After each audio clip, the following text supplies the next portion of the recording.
Hello, welcome to my presentation on creativity and education in the classroom to figure out what role the literacy of creativity plays in 21st century education. My name is Dallas Rayburn and I will be narrating each slide individually, so make sure you click on the speaker on each slide to hear my narration for that slide. And actually, for the sake of space and usability on my website, this online YouTube version will play the narration automatically for you, so no worries about that. Okay, so what is creativity? The general definition spelled out in several locations, but specifically in a TED Talk by Ken Robinson, is the process of having original ideas that have value. So you need both of those things. There are these two main ingredients, all right? So you have originality or novelty, and then along with that, productivity and effectiveness. And so, as you can see here in the citation, Runco, Henriksen, and Kraft are three different voices that are saying the same thing. You can't just have originality.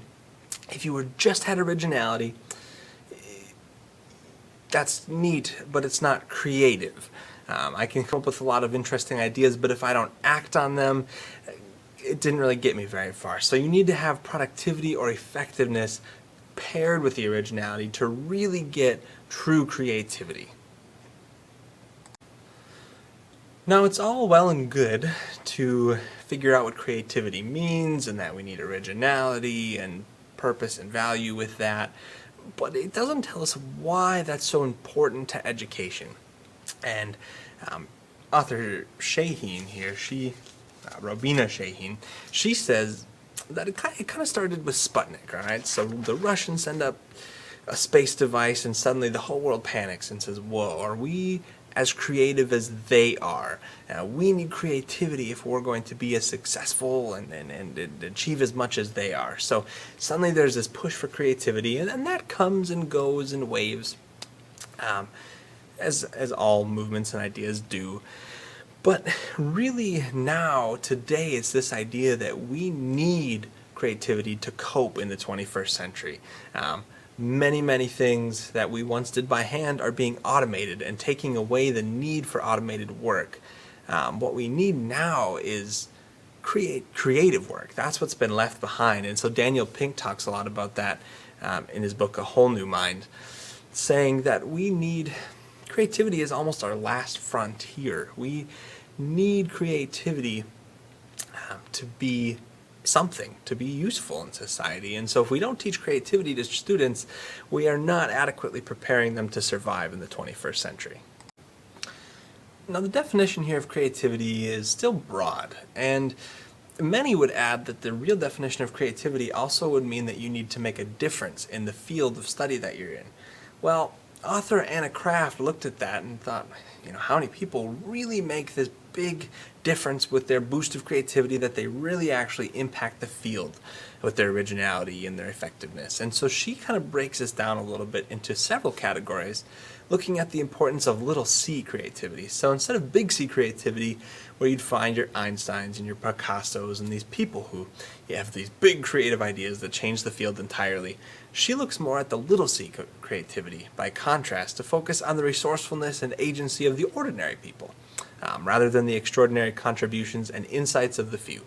So instead of those few special gifted people, she looks at the rest of us and says, hey, we all have a dose of creativity. How can we define that creativity? And so it's a solution-driven approach to life with a can-do attitude. And she actually gives several examples here. She gives an example of a woman who moves from Africa and tries to start a life in England, and she starts her own small business and works away from the ground. And though those things aren't novel in themselves, they are life-changing for that woman. She was resourceful and had agency in her own life and made changes. And the other example she gives is of a man who does nothing. He lives on unemployment. He doesn't support his family. That man doesn't show any signs of creativity. Whether he has those skills might be true, but he doesn't express them or show them, and so he shows no creativity. And though this other woman maybe isn't changing the world, she does show creativity. And so Anna Kraft is looking at explaining this idea of little c creativity that we all have hopefully some potential for. So again here we're seeing this breakdown of little c creativity and how it's just slightly different, where when we need originality in creativity, in this case the originality might not be original to the entire world, but to the individual that new idea is original. And in the same way it's effective. It doesn't change the field, but it creates change for that individual, and that makes it significant. It's not creativity as we might think in the general sense, but it is an important part of individualized creativity that we can instill in students. Before moving forward to look at some of the struggles that we have bringing creativity into schools, I want to take a second to look at divergent thinking. So, many theorists are talking about divergent thinking, and all would agree that it's not a synonym for creativity, but it is a helpful component of creativity. So, what this is the ability to generate numerous and diverse ideas. To get a question and come up with a plethora of answers for that question. And actually the TED Talk that I mentioned earlier gives a good example there. For most people, if you ask them to figure out uses of a paperclip, they'd come up with 10 and it'd end around somewhere with fishing hook.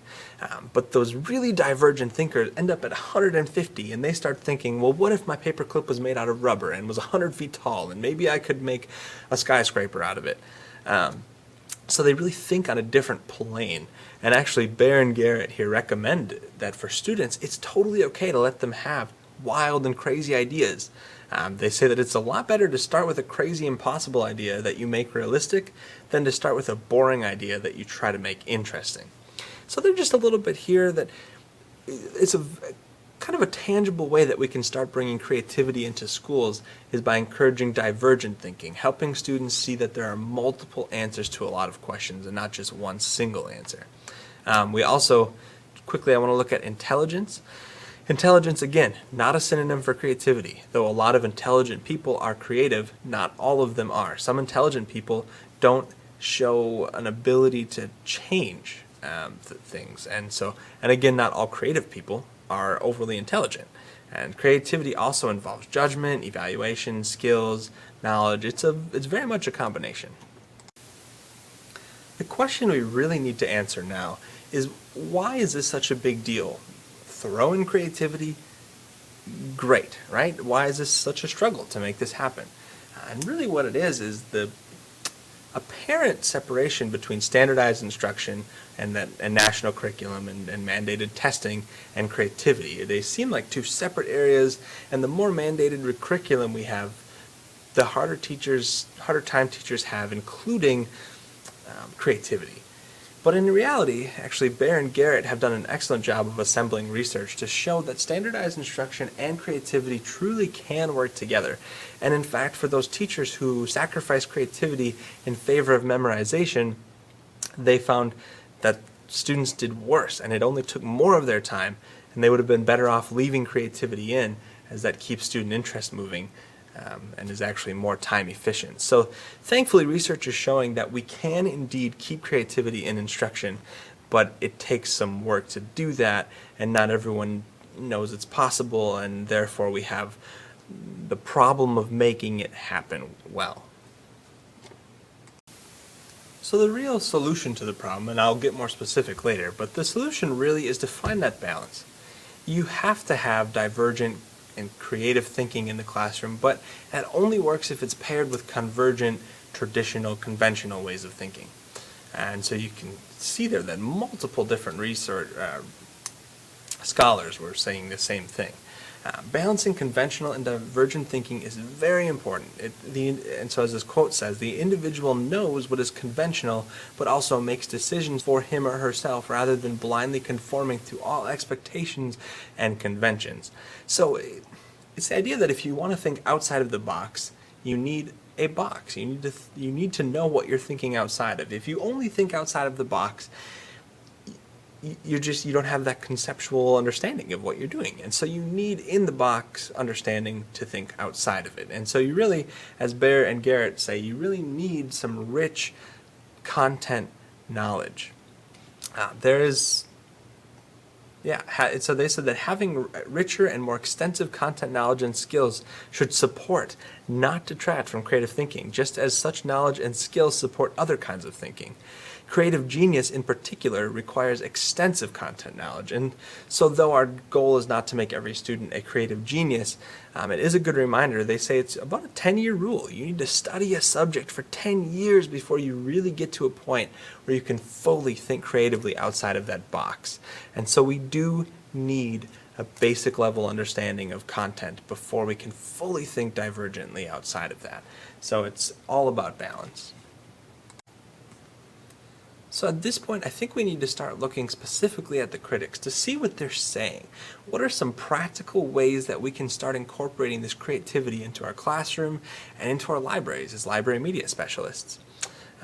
So I'm going to look here at a few different voices and just pick out a few things. Most of them are saying the same things, but they also have a few uniquenesses that I really want to call attention to and give them my own personal flair. First, let's look here at Mark Runco, the author of Creativity and Education. He was a big proponent of the idea that potential is not always obvious. And so what he's getting at here is that it isn't just artists or those people who create great massive works that we think of as creative, but really every field has those creative minds that need recognition that might easily be overlooked. He's also a big proponent of balance. He really pushes the idea that you need some traditional thinking as well as some divergent thinking. He very much believes that we as teachers need to model what creative thinking looks like, and if we don't model it, he says they won't know what that is. Especially here as library media specialists, I think we have an excellent ability to do this because we see kids year after year. And one of the points he makes there with ego strength is that kids need to feel empowered, that their ideas have value. Not that every idea is always perfect, but that their ideas are okay, and that there can be more than one right answer. And he shows that in kindergarten, kids are very creative, and they think of all kinds of things outside of the box. But by 4th grade, they hit this slump where we have sort of shut them down by continually showing them that there is one right answer, and it's really hurting them as students. And so I think as library media specialists, if we keep incorporating ways of getting them thinking, one example I thought of was if you give them a book that has no author and get them to think, well, how would I catalog this? Where would I put that book? Getting them to think in those ways that don't have such a clear classification, that don't have one right answer, but to really stretch themselves into thinking about possible solutions. And there isn't one right answer, but they thought about it, and I think that's valuable.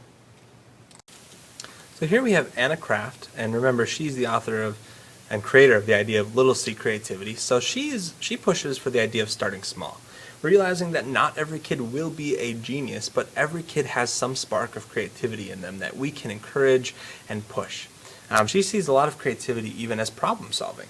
And so if we can help them, even in research projects, if they are asking their own questions and going about answering them, that shows at least some parts of creativity. It's not everything. That also, as a teacher, we need to make sure that we are still including the idea of them using originality and being effective in the end of that. But as a start, we're getting them to spark that creativity. She really pushes that students take risks. Again, it's to make sure that they don't think there's just one right answer to every problem, but that they can try different things, they can pose questions, they can use their imagination, they can play. These are all different ways that she sees students being able to grow in creativity if they are given some space to grow. And it's kind of the magic school bus phrase, the take chances, make mistakes, get messy. And that's how you learn. And this quote here from her says it pretty well. Without toying with possibilities, new ones cannot be opened up. And so students need that. They need to be able to explore if they're going to learn and grow. So here we have an article from Stacy Goodman called Fuel Creativity in the Classroom with Divergent Thinking. Everything else so far has been from scholarly articles. In this case, she's actually just a teacher. She is a teacher who wrote for a magazine here, but I thought her perspective was valuable as an art teacher and being able to give a perspective on how to use creativity. And so she echoes the previously mentioned idea that divergent thinking decreases with age, and she wants to make sure that increases. And so again, she criticizes that one right answer culture, wants them to see that there's more than one way to a solution. She also gives valid reasons, again, as Mark Runco did as well, for having some traditional, conventional methods of learning in combination with divergent, more creative methods of thinking, because you need both. But one other neat thing that she had was in art time, when they had studio time, she actually let students, each day, a different student would be a DJ and would play music. And she knew that's an area where many kids will pick on other kids. And so they established a culture where you can't pick on the kid who picks the music. And it opened up a nice environment where that student could creatively pick what they wanted to and feel safe coming up with that alternative. And I don't think that's maybe our solution in the library, but it might even be with book talks. Thinking outside the box, not just doing book talks on bestseller books. But I think that's a valuable thought, at least. The idea of creating a judgment-free environment where students can really share their honest opinions and thoughts on things. I just briefly want to look at this article, Infusing Creativity and Technology in 21st Century Education, Systematic View for Change. It wasn't as helpful as I thought it would be, but it was still a helpful reminder that technology is always changing and always demanding creativity from our students. So we can't forget about it, and we do need to pair those together. That technology can not only be a great output for their creativity, but that it's a necessary outlet that demands it. So there was that, and they also do a nice job here of looking at process versus product. They talk about the fact that intrinsic motivation can really hinder creativity rather than if we have intrinsic motivation, which is very difficult to do if we're having to put a grade on at the end. So they say it helps sometimes if we have them focus on the process, if we look at that rather than putting all of the stress on the end product. They also look at having multiple assessments in these things, and they consider the idea of having some new standards that make it clear that there doesn't always have to be one right answer. This article, Teaching for Creativity in an Era of Content Standards and Accountability, was really a great article. I think it was probably the most useful one here. They do a nice job of summarizing research and bringing that all together. And some of the main things then that they stress I've already talked about in quite great detail, but some new ones here, brainstorming, they stress that. And that isn't just brainstorming different uses for products, but really getting students to think about things and to consider the fact that there are multiple answers. And one great way they did this was through having student exploration or inquiry. So they recommend having a time in each and every lesson where students can explore on their own what they already know before you as the teachers just start dumping out knowledge on them. So really giving those students time to think and process and explore what they do know already. And they do also talk about intrinsic motivation and the fact that intrinsic motivation really helps nurture creativity, but by necessity of teaching, we will have a lot of extrinsic reward with grades and things like that. And so they said to really make sure that as much as you can on a project, focus on one. Don't try to mix the two, because if you mix them, it will always be extrinsic. But if you really focus on intrinsic on one and then extrinsic on the other one, both are valuable at different times, but keep them separate. That's kind of their view on that. So in the end then, that overarching question is still the idea of what can we do to proactively facilitate and inspire student learning and creativity within the education system to implement relevant, inquiry-based, authentic learning experiences. And I know that's a mouthful, but it's something to think about. And so just to reiterate a few of those things, again, little c creativity, recognizing that not everyone will be a genius, but everyone has a spark of creativity that we can reach by helping them problem solve and by helping them think originally and to create a developed product through that. Helping them to use inquiry and exploration and giving them time to really think about what they know, to process the fact with divergent thinking that there's often more than one right answer, that we can be creating judgment-free environments where they are able to feel safe and accepted, that their thoughts and opinions are valued and not picked on or made fun of. And that we can also really focus on one motivation.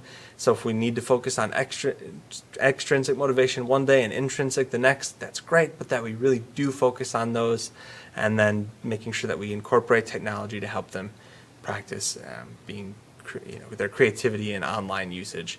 And all of these things really are vitally necessary if we're going to have creative students. It's not easy to do with standardized content. I know it can be increasingly difficult to include, but it's necessary. Without it, students will suffer, and it's going to take longer. In the long run, creativity is a super valuable 21st century literacy that if we try to leave that out, we are doing not only are we doing our students a disservice, but we are wasting their time and ours, because it's going to take longer and it's going to be a lot more grueling process to get there. So please know that creativity is more valuable than we can stress, and that's been just a very solid reminder here for me.